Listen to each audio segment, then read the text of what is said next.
All right. Well, I want to welcome everyone to our second SPJ Sports Committee event. We had a really successful kickoff last month in January with Ken Rosenthal. Nice baseball conversation.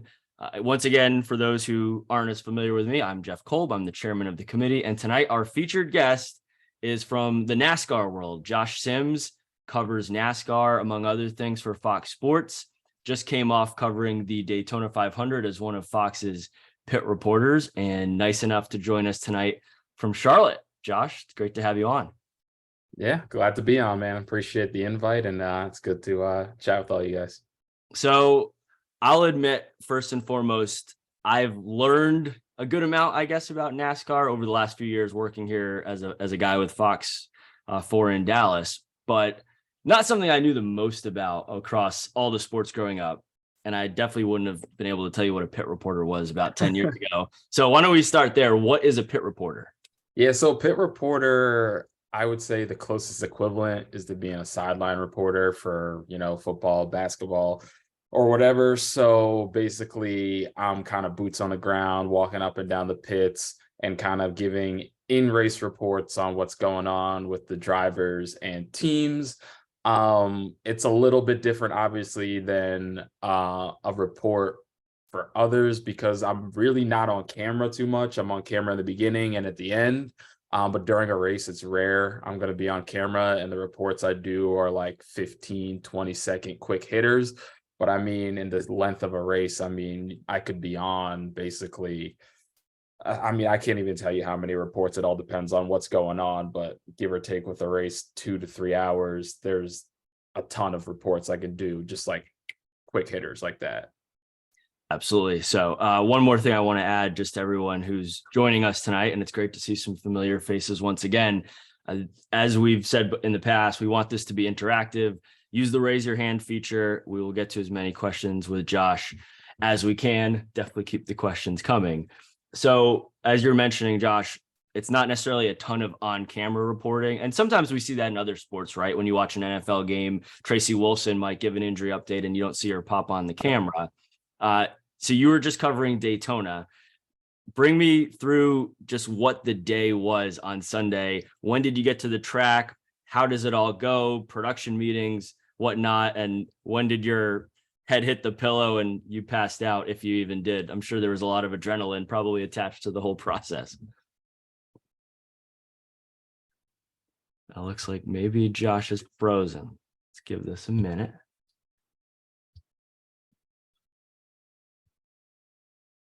You got me? Yeah. We lost you for a second. Did you hear my question? I heard your question. Yeah, I couldn't tell if you froze or if I froze. Is it sound good now? Yeah. No, it sounds great. All right, no doubt. So Sunday was a long day. Our production meeting was at the track at 8 a.m. So I was probably, you don't really need to know when I was up. I was at the track by 8 a.m. for the production meeting.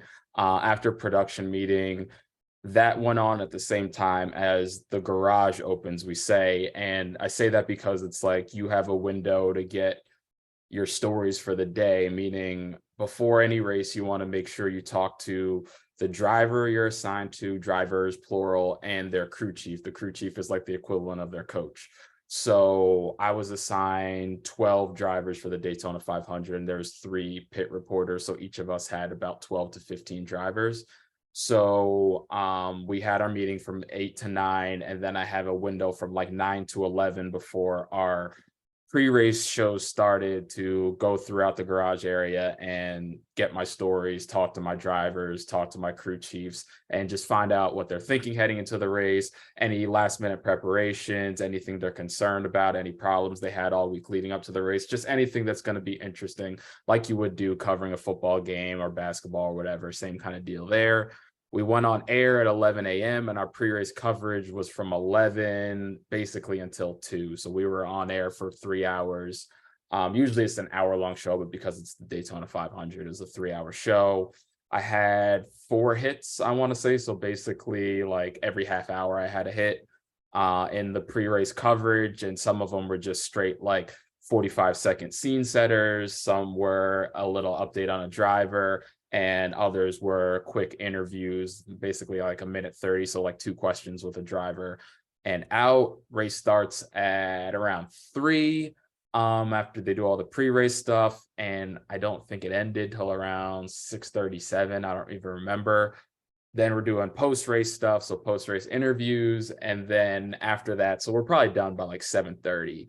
And then after that, basically you're done. So it's not like in local where afterwards you got to go put a package together for the news or something like that. Like when you're done, you're done. Well, and you mentioned you weren't sure when the race ended. I think it was the longest Daytona 500 ever, It right? was, yeah, So it was a great way for long me to day. get baptized into it. Longest one ever. Yeah. Now you'd covered the Daytona 500 before, right? Because one Mhm. thing I haven't mentioned yet to everyone joined here, but you came from the local ranks. You worked in Charlotte. What was the difference from the local experience covering it for local TV and obviously the network? Yeah, so from the local side of things, so for background, I moved to Charlotte to work for the local Fox in Charlotte in 2015. So the first Daytona 500 I covered was in 2016. And that was the first race period I had ever been to, covered, anything like that. Um, but I was working for a Fox, and Fox goes hard with racing, especially when you're in Charlotte, which is basically the home of NASCAR. So we would do a pre-race show every year while the races were on Fox. And I was the co-host of that show. And we would always travel to the Daytona 500 and then the Charlotte races. So, when I moved to Charlotte, that was something I had to consider, like not having a background in racing, knowing that that was going to be a bulk of what we did in addition to covering Panthers, Hornets, high school, college, all that stuff. So, back to your question. Covering on a local level, we're doing almost treetop stuff. So it's like, yeah, we're doing a show, so we're gathering content, but we're never diving too deep into what's going on. We're doing features on drivers. We're talking about the big storylines, enough to do a pre-race show and then do a post-race show where you're getting obviously reaction from drivers and stuff like that. But we're never diving deep into the weeds like I do now in the pits, which is a little bit different because you have to know the lingo, you have to know how to update people on what's going on, but in a way that the average person can understand, but also in a way that, like pure NASCAR fans can understand too. So the biggest difference is really, instead of, it's a mix of doing treetop stuff, but you're diving way deeper into it than you did at the local level. That makes sense. I mean, for people watching the Fox Sports national broadcast, obviously, like you're saying, there are the NASCAR diehards, and they're expecting you to be an expert. I guess, when you're more of a role like I am at the local level, or like you were, you're Yeah. catering to a wide audience of people, many of whom might not know anything about how the sport even works. So that makes sense. Now, one thing you mentioned was you didn't go to Charlotte with a NASCAR background. So I'm Right. curious, we're working our way backwards here. What was your original goal and dream as far as TV sports is concerned? Yeah, man. If you would have asked me in the beginning, I would have guessed or thought like my path was, I'm a hoops guy. I love basketball. So I was like, one way or another, I'm going to figure out a way to be either a host on NBA TV or be a sideline reporter for basketball or college hoops or something like that. But like you guys all know how this industry goes. You can think one thing and end up going completely left or right or whatever. So when I started, like my first job was in news just because I wanted to get in, so I graduated from Syracuse, took me 6 months to get my first job. My first job, I made a contact with the sports director at that job, shadowed him for a day, and made a relationship with him, kept that up. And eventually he reached out and was like, hey, man, I know you want to get into sports. We don't have an opening right now, but if you're interested, we have an open general assignment news job that you can do. And I'll basically throw you a bone here and there to help out with the sports team. So took Now, that what job. market was this?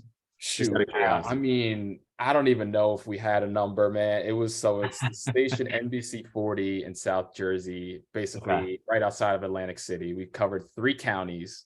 We were tape to tape, no live capabilities. We were basically a station out of the back of a shed. The station went under probably 6 months to a year after I left. but it's basically listed in the Philadelphia DMA. That's how they get people to go there. But like you're an hour outside of Philly. So We'll just go with no ranking because that means yeah, you so it was started at like the absolute bottom, right? yeah, it was, everything that could go wrong at that station did. But I mean, that's kind of how you cut your teeth, like you make all the mistakes there and the stakes are so low. So you're one man banding, you're, covering all, and for me, I was covering like crime and politics and feature stuff and all the stuff that, I didn't really want to do, but I knew, this is my in, so I did it. And then like after I would do my dayside shift and then I would stay after and help out the sports department whenever. So eventually they let me do Friday night football with them. So I'd go out, shoot my 2 games, come back to the studio, change, and like front my 2 games. Then like if ever both sports people were out for a weekend and they needed to fill in, they would let me do it. So I think I filled in maybe 3 or 4 times just doing sports. Finally got enough stuff to get together for a tape. Like if they ever needed post, they'd be like, hey, can you run to the Sixers game tonight for me and get post after you do your news shift? And I'd be like, hell yeah, of course I'll do that. Cause like who wouldn't want to go to a professional game? So I'd go there, get the post they needed, shoot a stand up on court, or go to the Phillies game, shoot a stand up on the field that I can use for my tape and also give them something they could use too. So after doing that for a year and some change, I got enough together to get a tape. And then that's when I got my first sports job in Albany, New York, at the ABC affiliate up there. I worked there for 3 years, and that was a lot of high school and college. And we were covering, obviously the big ones, football and basketball, but like up there, like hockey is huge, lacrosse is huge, horse racing is huge. So if you've ever been up to Albany, the Saratoga racetrack is the thing in the summer. So I was the track reporter one summer, and when I did that, I realized I can do anything because I had no background covering horse racing. I mean, most of us don't. So when they asked me to do that, and I went in not knowing anything, and I figured it out by the end of the summer, when I was hesitant about taking the job in Charlotte because of NASCAR, I was like, man, if I can figure out how to cover horse racing for a whole summer, like I could figure out how to cover NASCAR. You just dive in and figure it out. And long story short, I do my 6 years in Charlotte in local. And then, this opportunity with Fox Sports came up, and, kind of the rest is history. I know we're getting some questions coming in. I just want to piggybacking on what we're talking about. Was network always a goal? And if so, was NASCAR the way there? Yeah, network was always the goal. And for me, I kept running into this. How do I break out of local and get to the network level, which I think so many of us run into? It's like we all look at like the ESPNs and Fox Sports, and obviously back, with NBC Sports Network when they had that, and all the like the Bally Sports now, or all those other regionals or whatever, and you're trying to figure out how to break into it. And I knew that was my goal. And like for me, I wasn't good at networking back in the day. I was like, yeah, if I'm gonna get something, I'll figure it out on my own, and I don't want anybody else to help me, because like I can do this. And not till I started really like networking with people did I start to see opportunities. And like that took me till I was like 7 or 8 years in the business before I actually started to get an opportunity. Like I had a chance to interview at ESPN. I interviewed at, some of the NBC Sports in Boston and Philly and DC. And, Fox Sports actually came to me, being that I'm in Charlotte and we have studios in Charlotte. Like they saw my work on TV and asked if I'd be interested in coming on board. And the first time they came to me was 2019. And I was like, I don't know, like I want to get to network, but I don't think that's the way I want to go. And things happen, pandemic happens, you're in local for 10 years and you think like like either this isn't going to happen or it is, but I got to find a way. And then similar to when I did my first news job, I was like, I think this is something knocking on the door, like this is your path to network. So it took me 2 years, but finally I accepted that opportunity. And it started as just NASCAR. And this past winter, I got a chance to do college basketball. This fall, I'm hoping to be able to do more college basketball and college football in addition to NASCAR. So I say that because every time I wanted to get somewhere, I saw the straight line, but the path was do this to get there. Yeah, I think that's a message, and see the opportunity, take the opportunity. It's not going to necessarily just come screaming for you. You take one opportunity, it's likely to lead to another. I know we have some questions. Harold, let me pitch it over to you if you want to hop in with some questions of your own and take some of these questions. Yeah, I think Ian's got a question. So, Ian, if you want to go ahead, let's hear what you got to say, man. And just before you ask your questions, just say your name and your title if you could. Sure. Well, first off, my name's Ian Apetian. I'm a sophomore at TCU, double majoring in journalism and sports broadcasting. Firstly, Jeff and Josh, thank you so much for having us tonight. I'm super excited to be here, and so just thank you for your time. My question for you, Josh, is earlier on you were talking about your experience at the local level. So I'm curious for you, what did you learn about yourself there that you kind of took and really implemented at the network level on a more national scale? Yeah, I think there's a couple of things. The most important thing I learned was kind of the value of hard work and not complaining about stuff when it doesn't go your way. Because a lot of times things don't go your way, or there's always some reason you can't do something. And a lot of times it's not your fault. It's just like the stuff around you doesn't allow you to put together the product you want, to get the dope live shot you want, to get the great interview you want, or to get the great story you want. And so much of it is problem solving. Like, all right, like you got to find a way to get the best out of your situation, So you just basically have to go into each and every day with that mindset that like, hey man, like some days suck, a lot of days suck, and like stuff's not going to go your way. But like, are you just going to basically like complain about it all day? Or are you going to figure out how to make the best of it? And then once you have that mindset, it allows you to kind of appreciate the opportunities you have and where you are and what's in front of you to figure out how to use that to your advantage to get to the next step. So that was something I had to learn because, man, like I didn't want to do news, but I did it for a year and a half. And, in the beginning, I was just like, like maybe this isn't it. But like after a while, I was just like, stop feeling sorry for yourself and figure out a way to get out of this and into the next step, So, that's part of it. And then the other part is just, learning. News really gave me the basis of being able to put together a story and to report and to tell stories and to fact find and use sources and all those important things you need as a journalist, a reporter, or an anchor or whatever.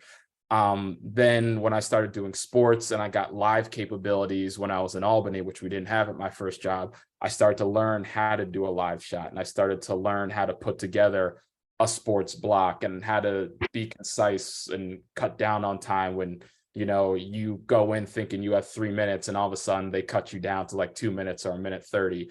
Learning how to adapt, because so much of what you do in the sports world is ad lib and just know your information well enough to be able to talk like you would in a normal conversation. And then when I got to Charlotte, I really knew the next step in order to get to national was I needed to learn how to host. It's one thing to be able to anchor a sportscast and do a live shot, but so much of what you do at the next level is hosting. And Charlotte gave me an opportunity to host a Panthers show during the season, from a pregame show to a postgame show to a nightly sports show we did in my last year at the Fox affiliate to hosting the NASCAR show. So all of that stuff that I was able to put together in local allowed me to be able to do the job I can today. And yeah, I wanted it to happen quicker, but like I needed 10 years. Like I needed all that time to learn all that stuff in local to be able to do what I'm doing today. Great question, Ian. Piggybacking off that and also what we were talking about before, Josh, the pressure, I guess, of learning NASCAR, and you didn't have that background. And now you're taking it from, okay, you put together a decent foundation at the local level in Charlotte, but it's a whole new ball game at the network level. Talk about what that process has looked like for you to learn the sport, how you've gone about that, the pressure of that.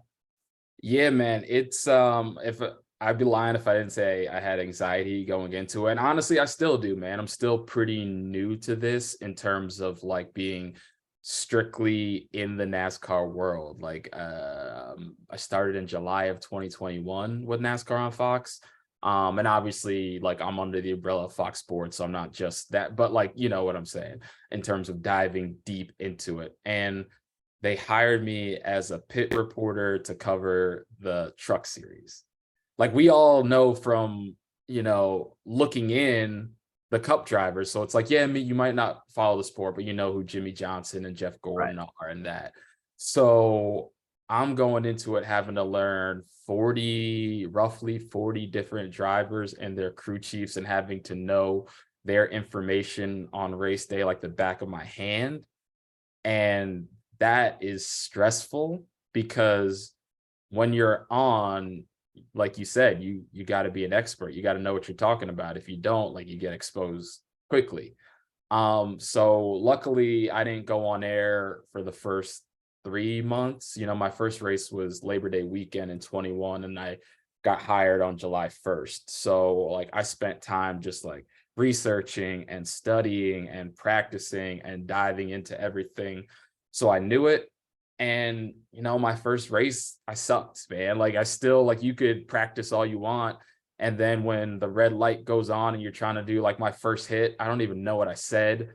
I don't even know what happened. It all felt like it was happening so fast.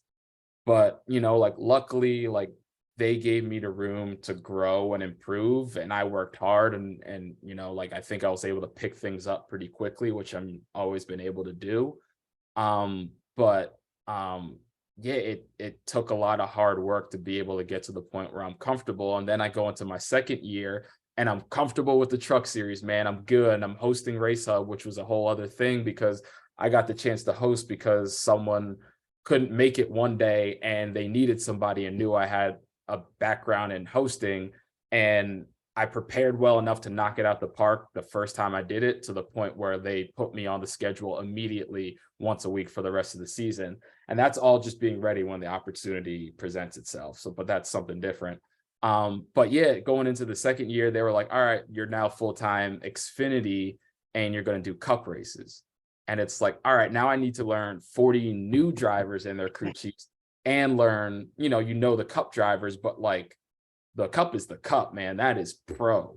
Right. So that's like, you're covering the NFL. That's the big leagues. You're not in the minor leagues anymore. Exactly. So Right. like, I'm thinking, are they going to respect me? There's so many more eyes on me. Like, it's a lot, but you got to trust in your preparation, trust in your practice, and trust that you know what you're talking about. And like, you know, I'm still learning, I'm still figuring things out, and some things go smooth and some things don't.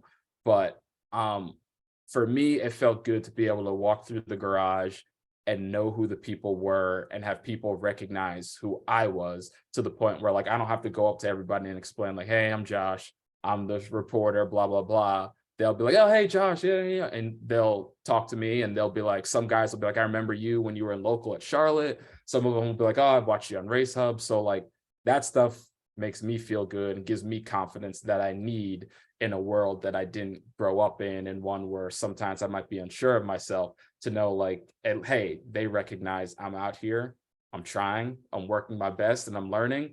Whereas they'll give me a little leeway if I don't know something. They'll be like, hey, let me show you this, or let me answer this question for you. Yeah, absolutely. I know we've got some questions. I just want to piggyback one more thing on this.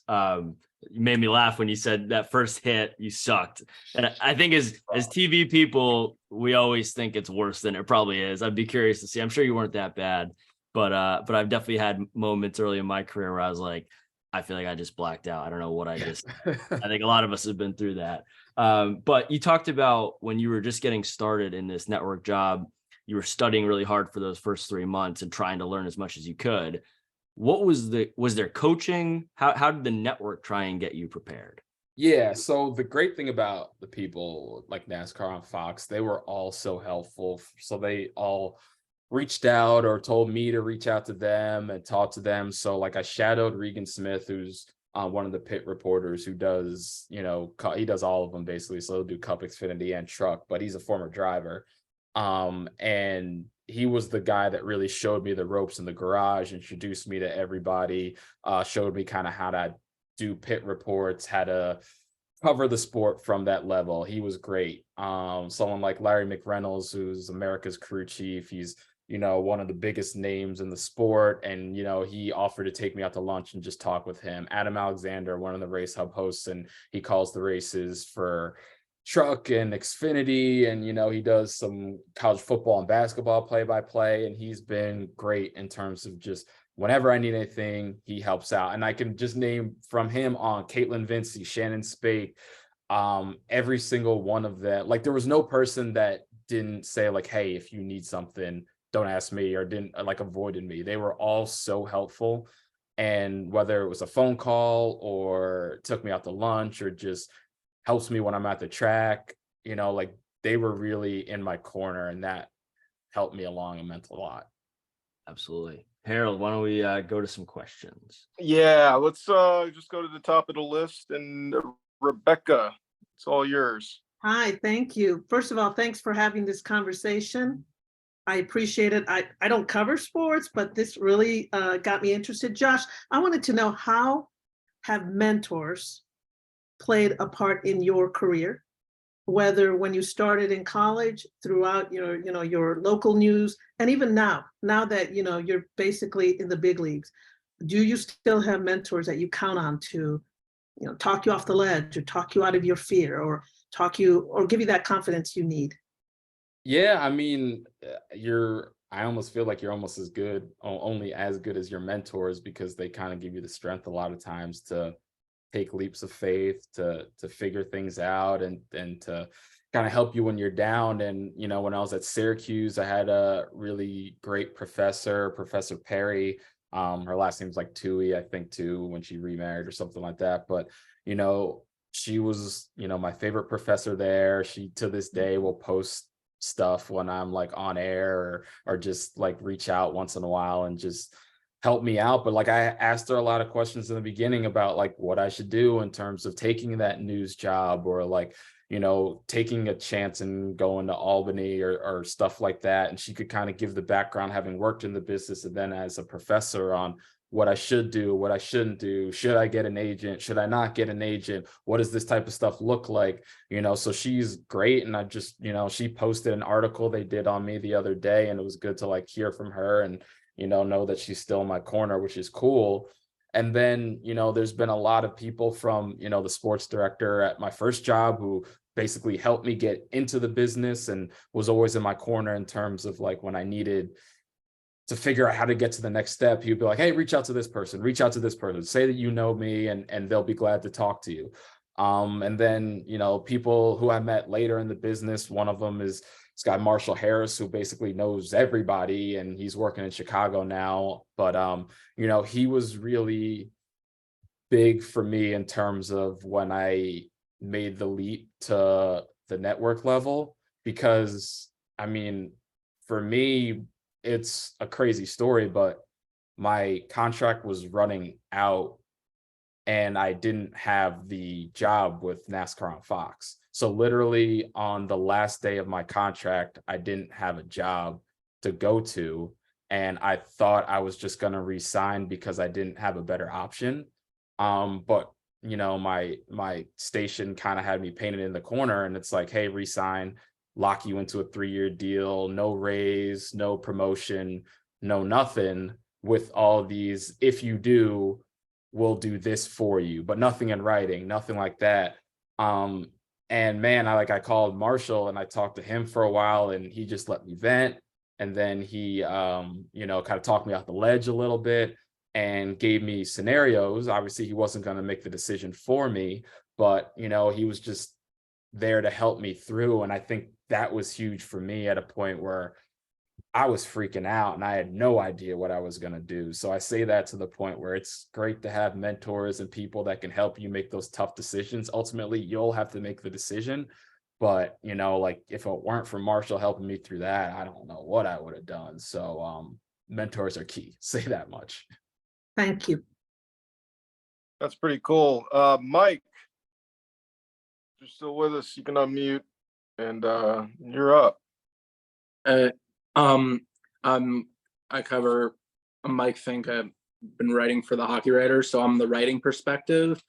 One of the things I'm wondering about is your off. I don't know if NASCAR has an off season or not, but the big four sports will have a regular season, off season, and off season isn't really an off season where you're still researching and improving and trying to focus on. So what are the things NASCAR? I don't know if the off season or regular season looks like, but in between races, what are some of the things that you do to improve from research or to studying the sport or the racers? What is your research? What do you do to improve? Yeah, so the off season, NASCAR has the longest season, so it has the shortest off season. The season ends the first weekend in November, and basically we pick back up the first weekend of February. So you really don't have that much time between. But in the off season, a lot of what I'll do is, I'll take time to kind of like relax and let it breathe for a little while. But things change so quickly, obviously, like any other sport, guys change teams, coaches change teams.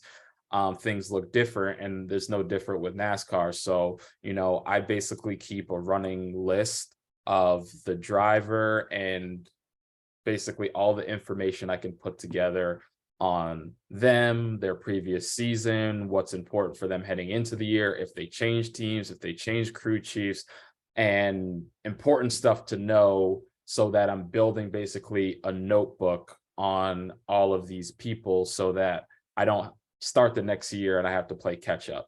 So, I'll usually start doing that probably the end of December, if not January is really when I start making that list of just stuff I need to know for the next year. Well, last off season, I read a couple books on the sport just to get a better understanding of, I want to get a better understanding of the ins and outs in terms of the stuff in the weeds. So like not the stuff we're necessarily going to talk about on air, but just for me. So understanding aerodynamics and understanding, different things within a car and what it means if a certain piece of a car is broken or bent or that type of stuff, just basically kind of like the physics of NASCAR. So I have a better understanding of things, so I can then present that in a way that makes sense to the audience. So I'll do some reading, I'll do that. And then I also, like I mentioned, I did some college basketball in the off season last year. I hope to do more of that this year, and some college football also, because the other thing about it is once the races switch to NBC, we don't travel as much on the weekends. So, the truck races always stay on Fox throughout the whole year, but the Cup and Xfinity switch to NBC, meaning instead of traveling every weekend the whole year, once it gets to mid-June to July, we're traveling basically like 2 weekends a month. So that gives you more time to do other things, whether, someone like Adam Alexander, like I mentioned before, does football and basketball and stuff like that. So while it might be like Shannon Spake does, NFL. So a lot of people will use obviously the off-season time to prep, but also to do other sports under the umbrella of Fox Sports. Thank you. Go ahead. No, I mean, that was that question. I mean, a follow-up question, unrelated, would be, you've traveled a lot and now you travel for your job. Is there any like area, was there any area that you were like, oh, I don't know if it's a area I'd feel comfortable maybe going to or traveling, or really the perception of like an area that it's like, oh, like, I don't know the reputation of that, and like, how did you go there, not for races or for your jobs in general, that it's like, okay, like because like this is what I want to, for covering the races. Yeah, man, there's definitely places you go to where you're a little uncomfortable, a little unsure, especially in the NASCAR world. We know the history of the sport. We know basically the demographic it attracts. So for me, a lot of times I was hesitant going to certain places like a Darlington, a Talladega, certain racetracks, because a lot of them, like you still drive through areas where the Confederate flag is out. You drive through areas where you're backwoods a lot. So for me, like for the most part, if I'm going to an area where I'm not necessarily like threatened, but uncomfortable, I'm usually going from the hotel to the track and then back to the hotel. And I always feel comfortable at the track, like there hasn't been a scenario yet that I've been doing this where I'm just like, "Ugh, I don't want to be here."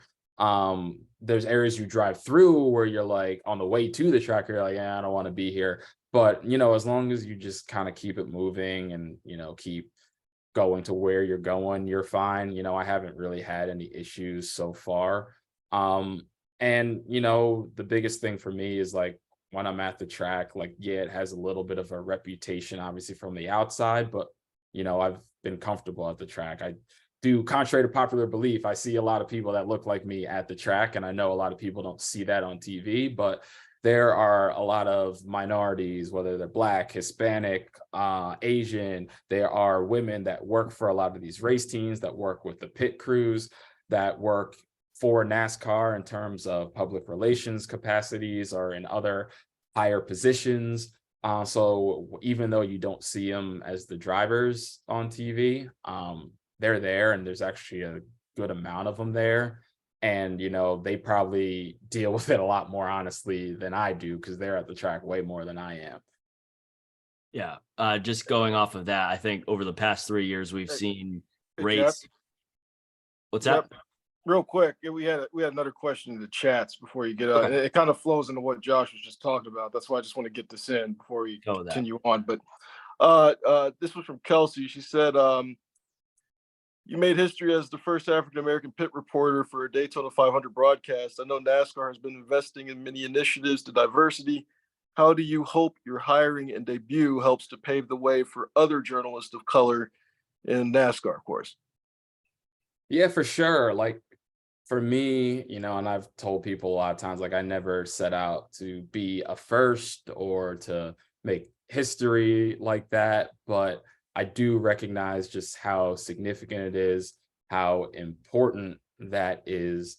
And for me, I'm just hoping that if there are people out there, which there are a lot of people of color, a lot of people that look like me that really love NASCAR and want to go into it. And I've run into them at the track and they've been like, thank you for doing this. Like, because you are doing this, I now know it's possible that I could one day do that, or I could one day be a driver, or I could one day work for NASCAR. And I think that's huge. I think that's more important than anything, that I think about what I'm doing or what I'm trying to do, that, that I've kind of opened the door, hopefully, to others to kind of do this one day. Going off of that, like I was saying before, I think over the last few years, race has been much more in the spotlight. You mentioned the Confederate flag that was banned by NASCAR back in 2020, the flying of it, I believe, right? Yeah. Yep. You're right. Maybe away, a block away from the track, people will still go with it. You probably see that at times. Yeah. But I guess my question to you is, and I know you and I have both spoken with some people very intricately involved with trying to create more inclusion, more diversity within the sport. Emmett Smith and Jesse Awuji, I know you've spoken with them. I know you've spoken a lot with Bubba Wallace. One thing that I picked up on in my reporting was a lot of the issue is in the funding. There's such a high cost to put these cars on the track, and a lot of that comes from sponsorship. And for years, sponsors didn't see an interest in sponsoring diverse drivers because they didn't think that the fan base would support that in the same way. Where have you seen some wins in terms of where a race has come and diversity has gone in the sport in your time covering it, and where is there still room to grow? Yeah, so in terms of wins, obviously Bubba is the biggest one because you look at kind of where he was before, and like obviously him taking a stand was such a bold move in terms of getting the Confederate flag banned from the track. And that can go one of two ways. You could quickly lose your sponsors because they feel like you're controversial and they don't want anything to do with you. But after Bubba did that, he started to pick up sponsors, and then he won. And then you look at his sponsors today, he's got Columbia, he's got McDonald's, he has Dr. Pepper. I mean, they're like, the list of sponsors he keeps getting is huge. And that's really big for an African-American driver to be able to do that. Cause you look at what it was like before, and a lot of them back in the day couldn't. You know, you talk about Wendell Scott, who, you know, was the first African-American to ever win a race, and they didn't even give him his trophy. Like, he didn't get the trophy, or his family didn't get the trophy for his race win until last year, which is mind blowing. But, you know, like, he never had sponsors on his car. We talked about Jesse Iwuji, a Texas guy, obviously. And like, I was talking to him and his team this weekend, and they're still struggling to get sponsors, you know, like, it's insane. And he's got Emmett Smith as his, you know, partner. Another kid, Raja Kruth, who's coming up through the ranks, and that kid is going to be a star for sure. And, you know, like, he's getting the opportunities with big teams, and he's getting sponsors, and I think he's another win. But there needs to be more, you know, like, it can't be, there is one, you know, black driver, there's one female driver, which there isn't any woman in the Cup Series right now, or the Xfinity Series, which is a huge problem. Danica was the last one. Danica was the last one, and Danica you have Patrick. some that, like, currently Haley Deegan is in the Truck Series, and that, you know, you'll have some that come in and leave, you know, like Natalie Decker is still hanging around, and you have some that are in ARCA right now from Amber Balkin and Tody Breidinger, but you know, no one has really risen up. Daniel Suarez, obviously Mexican-born driver, has won a race. He's you know, blazing trails, obviously, but I mean, you shouldn't be able to just count on one hand, and you shouldn't say like, all right, we have one of this, and one of this. You know, there's no black crew chiefs, you know, there are no female crew chiefs. You count the ownership, and I think Kelly Earnhardt is a part owner of a team, and that might be it in terms of, you know, woman ownership in the sport. So like, there's a long way to go. And like, I use the example of, I did a sit down that was all about diversity and inclusion last year at the end of the season, and we wanted to get all different walks of life for like a panel discussion, roundtable type deal. We had Bubba, we had Daniel Suarez, we were trying to get Haley Deegan and Kelly Earnhardt, and for some reason or another, we weren't able to get either one of them. So then there's no backup. Like, that can't be a thing. Like, you can't say like, all right, we don't have this one, so you should be able to be like, we can't get her, so let's see if we can get her. We can't get her, so let's see if we can get her. We couldn't get them, and there's nothing else. There was no backup. You know, if we couldn't have gotten Bubba, there was no backup. If we couldn't have gotten Suarez, there was no backup. And I think that's where we still have to go, to the point where there's multiples of each versus just one. Right. And it's one of these sports where, unlike a basketball or a soccer, I mean, anyone can go buy a basketball or a soccer ball and go train.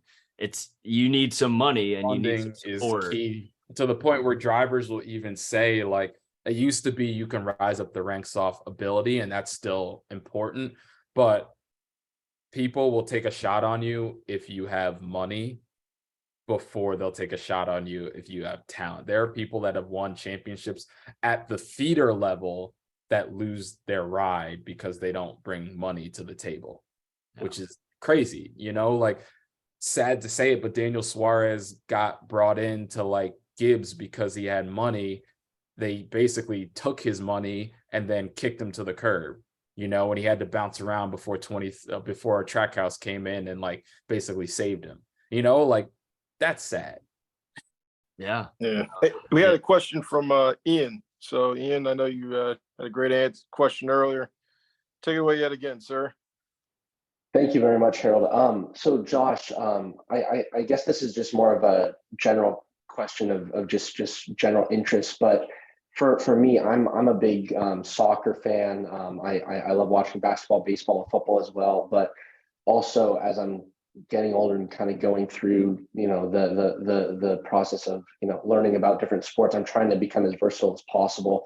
I'm trying to take interest more in NASCAR, F1, also hockey is something that I'm trying to kind of break into. So my question for you is, what advice do you have for someone that's a novice going into these new sports, on where to start really in terms of trying to learn it and pick it up and things like that? Yeah, for sure. The best way to do it, and obviously you can do your research, you can do your notes, you can watch all the videos. The best way to learn is to be in it. And I say that in terms of, if, let's say hockey, start going to games. If you're on campus and you got a team, start going to games, start learning the people.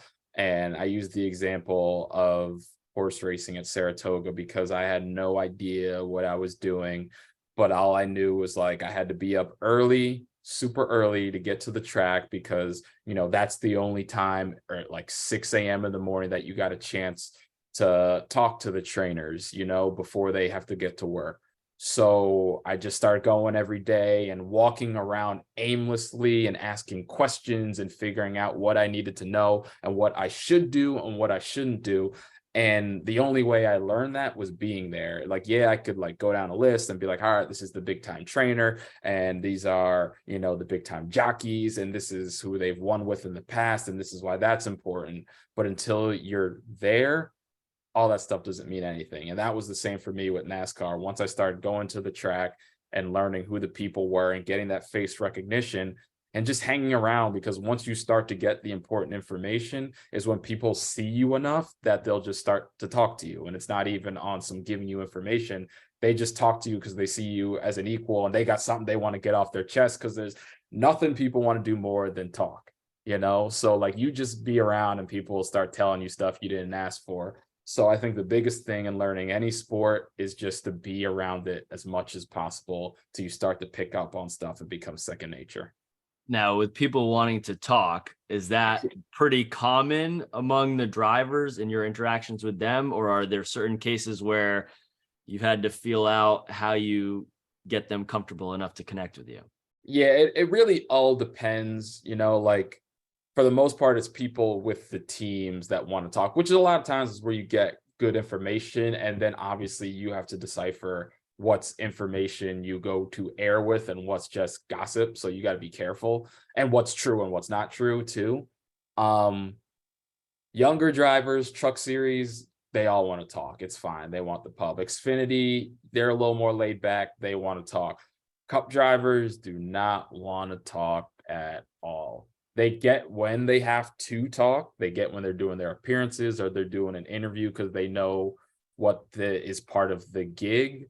But otherwise, like, they're pretty tight-lipped. Like, there's some of them obviously that are a little more laid back and a little more chill, but that's a fine balance on when you can get information from them and when you can't. And you just got to learn the personalities. You got to learn when you can talk to them and how to talk to them, because you can't just talk to a Kyle Busch like you can talk to a Ryan Blaney. You can't just talk to a Chase Elliott like you could talk to Travis Pastrana, who was in the race this past weekend.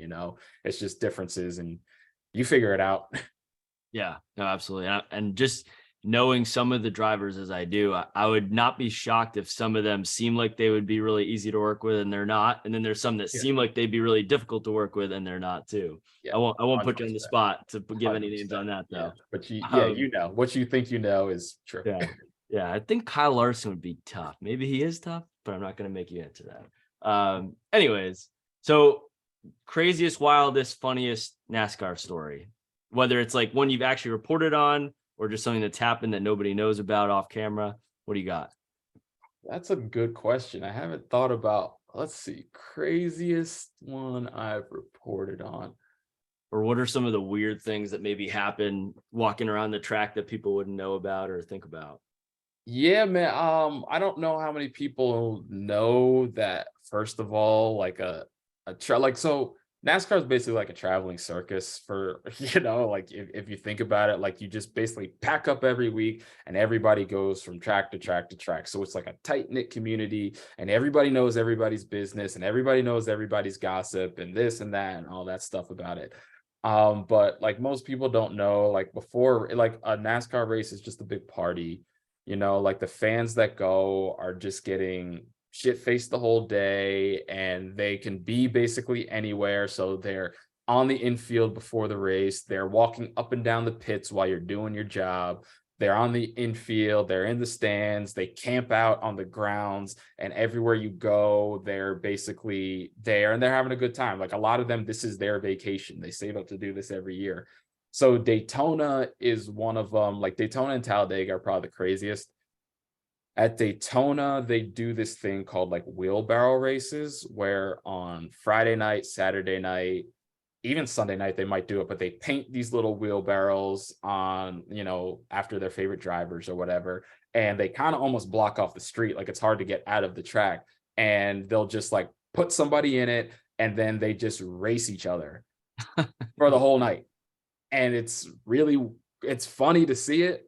I don't know why it's a thing, but they do it every year. I've been down there. I've seen the wheelbarrow races at Daytona, and it's wild. Like on the infield, like people will have their like campers and they just turn it into like they literally set up a full like bar on the infield. So outside their camper, they'll literally set up a bar and just like open it up like they're hosting people all week long at these events.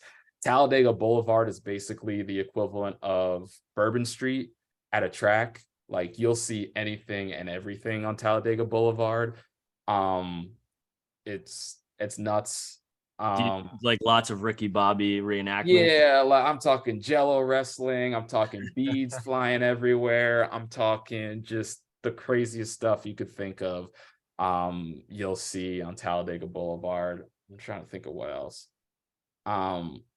Yeah, man, that's just some of the stuff I can think of off the top of my head. But for the most part, the drivers, like I haven't really seen any fights yet, which would be cool, but I haven't seen any. What about crashes? Crazy crashes you've had to cover? Seen some crazy crashes. I wasn't there for the Ryan Newman flip, but I know that one was crazy. I saw one last year where a he crashed and his car was on fire, and while his car was rolling on fire, he literally like had to jump out so he didn't get burned. Like he got burned, but he had to jump out of his truck, which was pretty scary and pretty crazy. Car like this weekend, car ended up on his roof, like in the Xfinity race. Sam Mayer, he flipped and he was like sliding on his roof. But I guess kind of you get desensitized to that at this point because like it happens a lot. Cars flip, cars crash. Like every race, cars are gonna crash. So I see so many wrecks that I'm almost like used to it. That's the equivalent of concussions in football, I guess, for you. Yeah, it's nuts to think, but yeah. Let's look forward. So as you said, you've made network. You're working in this NASCAR role, but basketball work too. Hopefully, football work too. Obviously you want to master what you're doing now, but if you could big picture 15, 20 years from now, what other things might you like to do at the network level? Yeah, man, I just kind of want to be a jack of all trades. So I see that kind of as something that's been an advantage to me or for me while I've been doing this. So the fact that I can report, the fact that I can host, the fact that I can, anchor if I need to, solo, the fact that I've added now play-by-play, like I hope that wherever I am, if I am still with Fox Sports, if I'm somewhere else, that I can be used kind of in that role of Chris Myers, in the role of Reese Davis, in the role of Rob Stone, where it's like, you need a big event hosted, I can do that. You need a reporter for a big event, I can do that. You need someone to be in studio, I can do that because I love the aspect of reporting. I love live events. I love being on site for live events and hosting that stuff. I love doing, now that I've done a couple play-by-play, man, back in the day, I was like, I don't like play-by-play. I tried it in college and I didn't think it was my lane. And I thought it was difficult. And then I did those basketball games this year and I was like, this is the most fun I've had covering a basketball game in a long time. So like, I want to be able to do a lot of different things to the point where, I'm basically valuable wherever I go because I can dive in and into different worlds and kind of do all these different things. So that's kind of what I see going forward, being able to be the go-to guy for whatever big event they need. And then to take it the opposite direction, when you look backwards, because we have some younger journalists here on our Zoom as well. First of all, what main advice would you give if you were starting all over, if you were starting from point one What advice would you give someone at that point in their career? And then another thing I've seen recently on Twitter, especially big hot topic among journalists, is the paying your dues concept. And there's some old guard people who are saying, I did that, that's what you have to do. And then there's some newer guard people who are saying you shouldn't have to be poor to do this. You could just talk on both of those topics before we wrap up. Yeah, for sure. So just looking back, the advice I would say is don't close the door on anything, because I'm basically a great example of thinking this is the path you're going to go. And if it's anything else, I'm not going to do it. But look at me today. Like, that was my path was different than I ever would have expected, but I wouldn't change it for anything. Because I learned so much along the way about myself that helped me be, kind of where I am today. So I would tell people, like, yes, you could be like, hey, when I want to set out, like, at end of the day, I want to be, the morning show anchor on Good Morning America, or I want to be a correspondent with CNN, or I want to be a Sports Center host or an anchor or whatever. Like, yeah, that could be a goal. It's good to make goals and set out and have a plan.